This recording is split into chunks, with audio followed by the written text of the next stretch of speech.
business owners, small business entrepreneurs, network marketers. Have you ever thought of what it would be like if you could actually use science to help you become more effective, more efficient in your prospecting for your business, service, or opportunity? Have you ever felt challenged that perhaps, what happens is maybe, you're not connecting with the right people. You're not having the conversations with the right people. Have you ever thought of what it would be like as if you could start having meaningful conversations with people who actually wanted what you have? People who are looking for someone like you, someone who can help them across that epiphany bridge from where they are to where they want to be. Think about the power of this. Today's topic, what I want to talk to you about is putting prospecting, but utilizing and tapping into and leveraging science to help you become more effective and more efficient in your prospecting. See, when we get in these businesses, our uplines, they come out and they tell you, in order to get, be successful in these businesses, you've got to go out and get more people. Thanks for jumping on. I don't know who it is. I can't quite see it yet in my comments. In other words, everyone can be your prospect. Go out and get more people. Talk to everyone. Make a list. Talk to your family and friends. Chase this person. Copy and paste these spammy messages to people. What happens is people struggle. I struggled, and I realized that there had to be a better way. There had to be a way to actually start having meaningful conversations with the people who actually wanted what I had. And that's what led me down the road to digging in. And good morning, Davey. Thanks for jumping on. Today we're talking about utilizing science to improve your prospecting, to improve your results, and start to having conversations with the people who actually want what you have. So as I was struggling the same like everyone else, talking to everyone, making lists of hundreds of people who could care less, using the 3-foot rule, copy and pasting messages to people, it just wasn't working. So I started to dig deep and find out what drives people to make a decision. Good morning, Stephen. Thanks for jumping on. Today's a great topic. It's about utilizing science to help you prospecting. What motivated people to make a decision? And that's when I started to dig deep and find out the science and how the mind works and things like that, what makes this. And what I found out was that, through the course of our day, about 95% of the decisions, the thoughts, the actions we take are all based upon our subconscious. This kind of blew my mind. I always thought it was a conscious effort. Our conscious effort is responsible for less than 5%. And see, what happens is most people, when they're going out there to build their business, they're speaking to someone's conscious mind. And what happens is that conscious mind can't multitask. So what happens is, most of the times it just blows this stuff off because it doesn't see what happens. It doesn't see how it makes any sense. But you see, what happens is their subconscious is what's controlling them. And their conscious mind, you talk to their conscious mind, but 95% of their actions are dictated by their subconscious. Who do you want to have that conversation with? Do you want to have the conversation with their conscious mind? Or do you want to have that conversation with their subconscious mind, the one that's making 95% of the decisions? See, this was a big turnaround for me. When I understood this, I dug deeper and I found out that there's actually two main motivators of life, for taking action. And one is the achievement of desire, to achieve something that you want, to get something you want. And the other one is the aversion of pain, to eliminate a pain or a problem, to get out of a situation, a bad situation. And what I found out was the motivator to aversion of pain is far more superior than the motivator for achievement of desire. And I dug a little bit deeper and I found that the reason of this is because that motivator to eliminate pain and escape problems is actually part of our subconscious. Our subconscious, one of the key roles is survival of the species. That's why we're still around, because of that adaptive subconscious is keeping us safe. And in keeping us safe, it's going to keep us out of harm's way, keep us away from problems. It'll do whatever it can to keep us out of harm's way, away from problems, eliminate that pain. Think about it. You step off that curb on a busy street, and all of a sudden you see that car. You're back on that curb in 2 seconds. Your conscious mind didn't do that. Your subconscious mind got you back there. Just like you pick up that hot plate on the stove. Your subconscious mind whipped that hand away. It's keeping you safe. It's keeping you out of harm's way. It's helping you eliminating those problems and pains.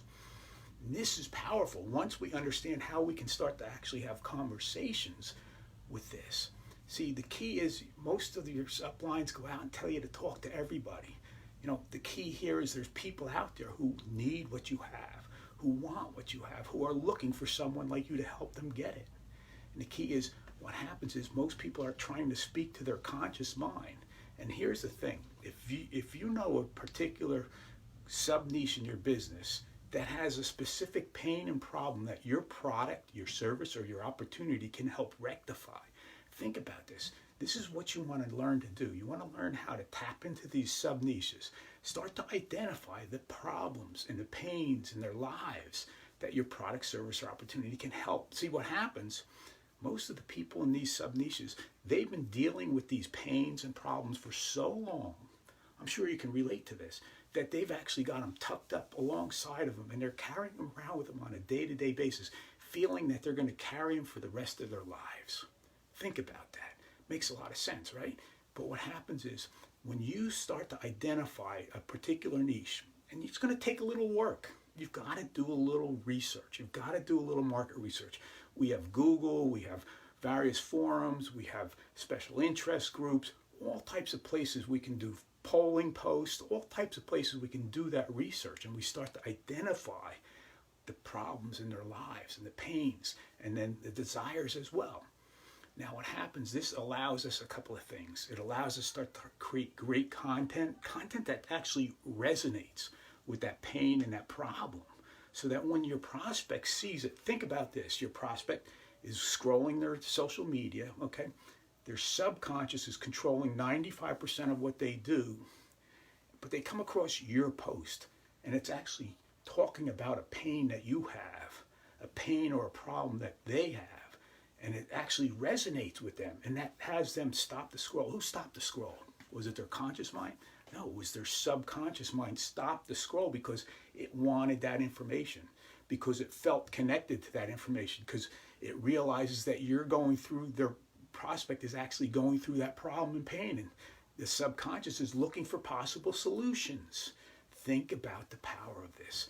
Now you're having conversations with the decision maker now, not having conversations with the secondary citizen, the person who only has 5% input. You're connecting with the person who has 95% of power of the decision-making capabilities. What happens now is, now the people actually start to understand who you are. They get that feeling that you truly understand them because they have a connection to you. That connection, that's actually an emotional connection because it is related to pain. And that connection is a strong connection. And now what happens is they start to perceive you as a person of value, someone who understands what they're going through. And by simply offering them solutions on various fronts as well, it doesn't always have to be with your business, help them in other manners. But what happens is by you starting to show up in this method, now what happens is you've taken that awkwardness out of it. See, you're helping people with a problem. You're not out there prospecting so that you could grow your commission. You're out there prospecting so that you can help people eliminate a pain or a problem, something in their lives. See, this takes a totally new connection. See, what happens is you no longer are reluctant to go out there and commission breath everyone with trying to force them into watching a presentation so you can generate a commission, but you're out there offering them possible solutions. Hey, it may or may not be for you, but I found that, I had that same particular problem. We were warehousing our kids in daycare, and it got to be the point where, we're almost working for nothing. And, until we found a way that we could actually stay home and raise our kids and instill our values in them and have a great, where you can offer them a possible solution to their problem. Would you be open to see what that solution is? Now you've got your prospect. They're not sitting there with their arms folded during that presentation that you forced them to watch. They want to see that presentation. Why? Because it connects to them, connects to that problem that they have. It's a possible solution. And this is where we start to be able to take and think about this now. We're utilizing the most powerful motivator, the aversion of pain. And once we have them and we're having them talking about that pain that they have and the problem and what it's going to be like if they don't do anything, then we can actually start to future case what their life could look like if they did do something about it. How would their life be without that pain? What would their life look like in the future? We start the future case that now we can actually roll in that motivator of desire alongside the aversion of pain. And what happens now? What do you think happens now? These people, they're attracted to you. You're that person of solution. This does a couple of things. Most of the times you're going to find people will be much more ready to get started, but people's clocks aren't always at 12 o'clock either. But what happens is when you approach your prospect in this manner, offering solution to pain, you're connecting to that emotional level. And what happens now, this actually starts to set up what's known as the self-induced follow-up. This is where whenever your prospect thinks about that painful situation that they have, they think of you. They think of you and your solution. What happens here is you're going to end up having people who you talked about that solution, you've shown them that solution. They weren't quite ready, but after a week or two, every time they think of that pain, they think of you and your solution. And this is where they pick up the phone and say, hey, why don't you come back and show me that again? I'm tired of dealing with this pain. I no longer want to deal with that pain. I believe what you have is going to help me out. This is a total shift in the paradigm. You're no longer trying to convince people to get in your business. You're having people telling you why they should be in the business. See, it's about putting science on your side when it comes to prospecting. Hopefully you got a little bit of value out of this. Hopefully you have a broader understanding of why you may be struggling, trying to just go out there and get people. But now it's talking to the right people. If you need clarity on this, you can always hit me up because that's my vision too. My vision is focused on your success to help you achieve more in your business. And if I can help you, feel free to hit me up. And if you know people who are struggling with this aspect, you just might want to get this video to them with the buttons down below. You can do that. See, I don't charge for my content or anything like that, but I offer it so that people can, do better in their businesses, so they can finally start to succeed. Think about what your life will look like, finally achieving some of that time freedom and financial freedom that comes along with it. No longer being struggling, feeling sleazy out there prospecting, because now you're actually offering solutions to pains and problems. You're connecting with the decision maker, the adaptive subconscious, addressing that pain or problem that you can help rectify. Think about the power of this. Hopefully, if you got any value, let me know. Smash that heart button. I can use it. And the thing is, I'd love for you to get this to other people because I don't charge for it. I just want to help as many people as possible, and you'll help me get this out there. Thanks for spending your time with me. And if there's something about this, there's a whole process in actually identifying your targeted niche. But the thing is, once you understand the niche concept, you can actually start to build multiple sub-niches within your broad-based market and utilize the same training. In the beginning, use it with one niche. Don't try to build multiple niches at once. It'd be too confusing. Build solid with one and then expand to another. That's why I say it's about taking that network marketing skill, and by working on it over time, we develop a network marketing muscle. And we can apply that muscle and start to win in our businesses. Take care. Have a great day. Look forward to seeing you again tomorrow at Tom Speed's Network Marketing Gym of Success. Take care. Have a great day.